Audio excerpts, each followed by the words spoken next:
sometimes I feel like those of us who are interested in connection and interested in growth, and when we've seen the destruction that fighting brings, and we're interested in finding our way through that we almost don't have as powerful a voice online in some ways as those who are using the energy of us and them to really, build that energetic presence.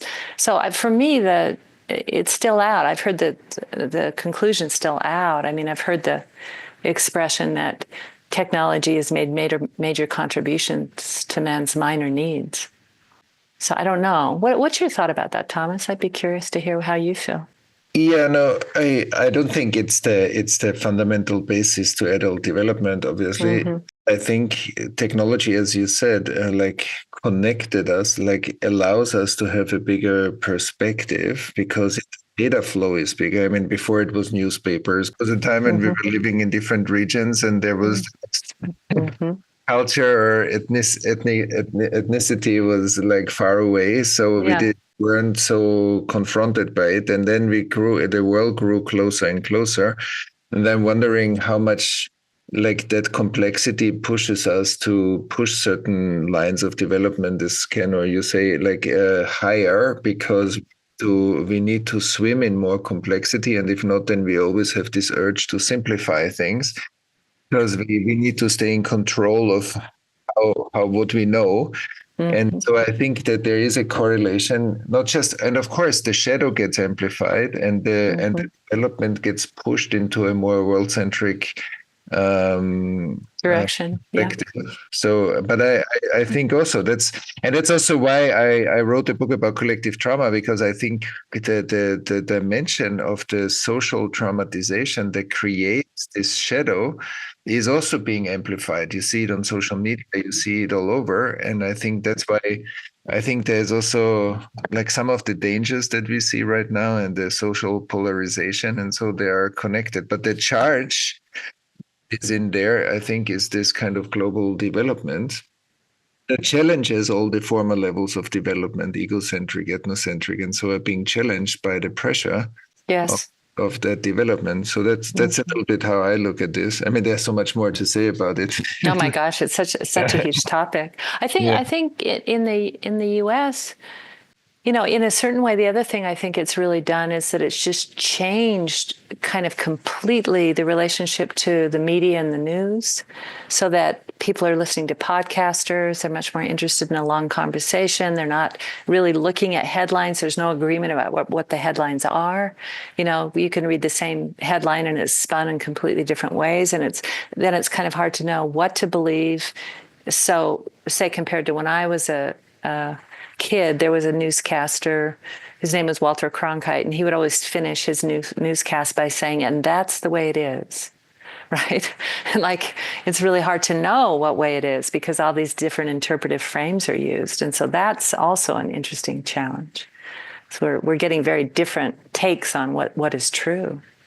So how does growing up and waking up, or maybe more also cleaning up, how does that help us to navigate in a world that is more and more complex, that is more and more fast, that is more and more interconnected also, and that is sometimes with AI and content being manipulated, also maybe sometimes less and less true.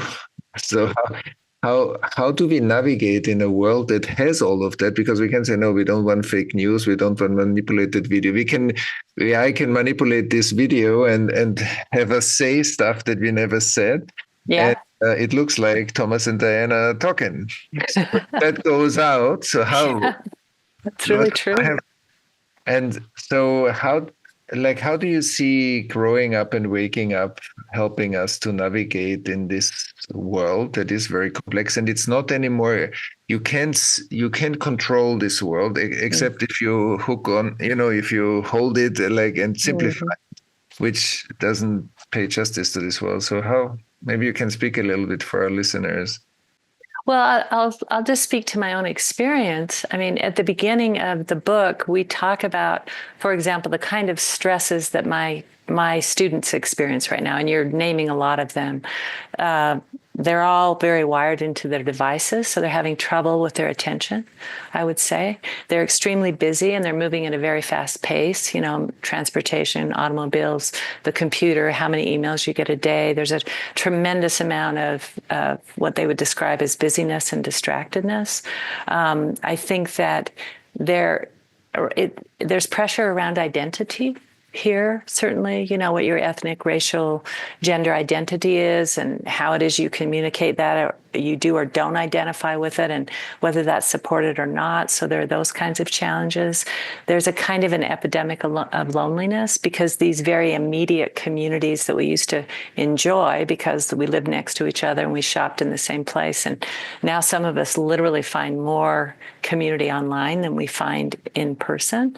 So basically, the way that we're responding in the book to that, Thomas, is we're saying that to wake up is fundamental because regardless of the conditions, whether it's in the destabilization of the government in the U.S. or whether it's in the healing the work that you do on the European continent, where people are still trying to integrate the trauma from the first two world wars, or whether it's,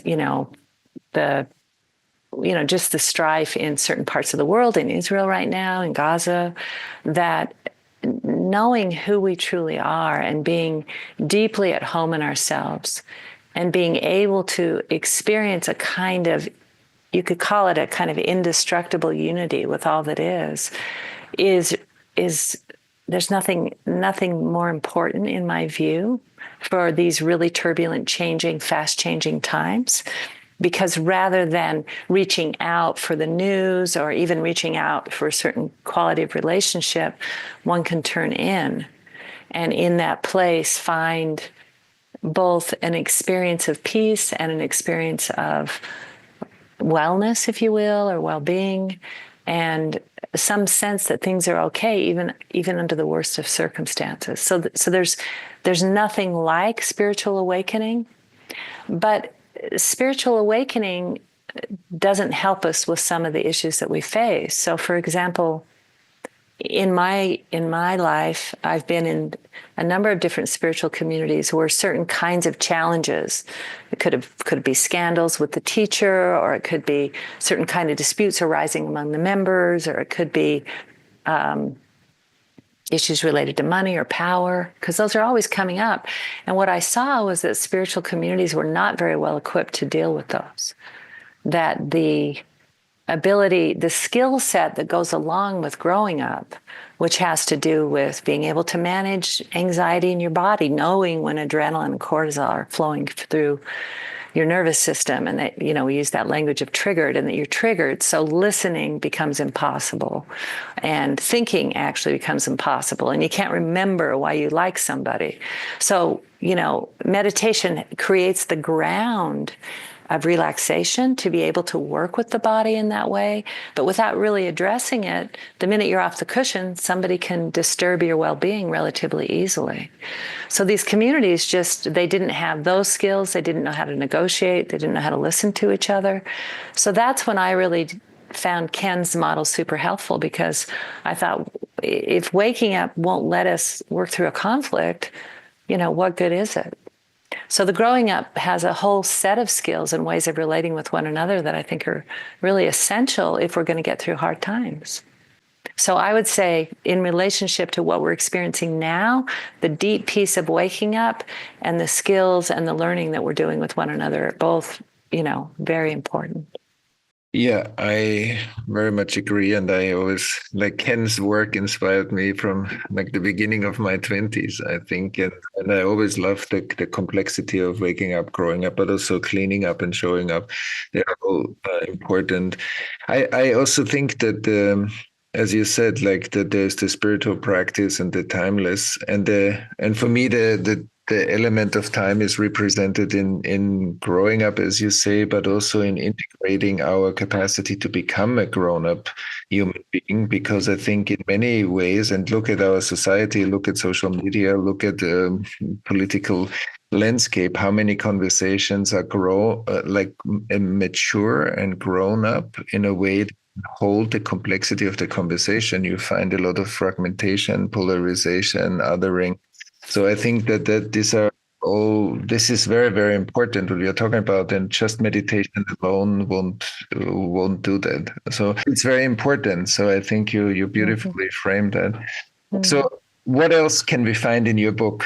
Growing up and waking up. What? So you related it a bit to what your students experience. So when you go through, what else do we find that can help us practice, help us become more whole? Well, I think the great spiritual traditions still have a place, So I mean, the humanistic perspective of secularism, where we're not orienting to the authority of a church or of a particular spiritual lineage, but we're actually free to explore what is true for us and how we want to inhabit it. It's really important. The freedom that secularism gives us to be who we really are and not to feel like we're subsumed in an orthodoxy. But I think that the great traditions have so much to offer us, and that it's really up to us to help to evolve them and to think about them under these new circumstances and these new pressures. But I do think that, I am encouraging people to explore if there's a way to relate to the great traditions in a way that can be supportive. And then we look at, for example, what is the role of ritual in a postmodern or a post-postmodern life. And I think ritual is so deep in our evolution and so beautiful that we can engage our intention through a series of actions or a series of gestures, with sounds, with music, with chanting, that we can do in a group. Like, it's very soothing to our nervous system to engage ritual, and to do it with others is really powerful because our intentions get bigger. So there's a chapter on ritual that I think is important.